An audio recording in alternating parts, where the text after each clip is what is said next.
Good morning, everyone, and welcome back to my sketchbook. Last night I wet this page and dropped in some random colors so that I would have a jumping off point for this morning's sketching. I'm picking out the shapes and changes in color that the paint has so kindly left me and using those to tell a story in my sketchbook.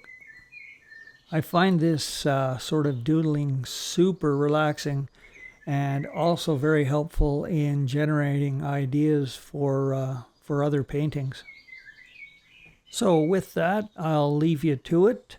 Feel free to like, subscribe, and leave a comment. They are always welcome. Thanks for dropping in, and we'll see you later.